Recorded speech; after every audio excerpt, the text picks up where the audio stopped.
മാരുതി സുസുക്കിയെ സംബന്ധിച്ച് വളരെ നിർണായകമായൊരു ദിവസമായിരുന്നു. ഏതായാലും പ്രധാനമന്ത്രി മാരുതി സുസുക്കിയുടെ പുതിയൊരു പ്ലാന്റ് ഉദ്ഘാടനം ചെയ്തു എന്നുള്ളൊരു ന്യൂസാണ് നമുക്ക് ഷെയർ ചെയ്യാനുള്ളത്. ഏതായാലും മാരുതി സുസുക്കിയുടെ ബാറ്ററി ഇലക്ട്രിക് വാഹനങ്ങളുടെ ഒരു പ്രൊഡക്ഷൻ ലൈൻ കൂടി പ്രധാനമന്ത്രി ഉദ്ഘാടനം ചെയ്തതായിട്ട് നമുക്ക് കാണാൻ സാധിക്കുന്നുണ്ട്.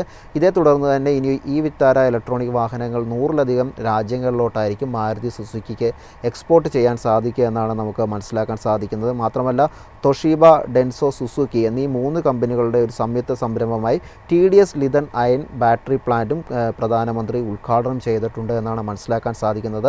ഏതായാലും ഈ ഒരു പ്ലാന്റിനെ സംബന്ധിച്ച് എടുത്തു പറയേണ്ടത് ഹൈബ്രിഡ് വാഹനങ്ങൾക്കുള്ള ലിഥിയം അയൺ ബാറ്ററി സെല്ലുകളും ഇലക്ട്രോഡുകളൊക്കെ നിർമ്മിക്കുന്നത് ഈ ഒരു പ്ലാന്റിലായിരിക്കും എന്നാണ് നമുക്ക് മനസ്സിലാക്കാൻ സാധിക്കുന്നത്. ഏതായാലും മാരുതി സുസുക്കിയുടെ നിലവിലത്തെ ഒരു ട്രേഡിംഗ് നോക്കുമ്പോൾ നമുക്ക് കാണാൻ സാധിക്കുന്നത് ഇന്ന് ഈ ഒരു ഓഹരിയിൽ ഏകദേശം 1.75% ഒരു നേട്ടമാണ് നമുക്ക് നിലവിൽ കാണാൻ സാധിക്കുന്നത്.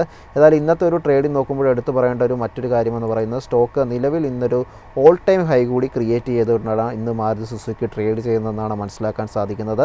ഇന്നത്തെ ട്രേഡിംഗ് നോക്കുമ്പോൾ തുടക്കം മുതൽ തന്നെ ആ ഒരു നേട്ടം രേഖപ്പെടുത്താൻ മാരുതി സുസുക്കിക്ക് സാധിച്ചിട്ടുണ്ടായിരുന്നു.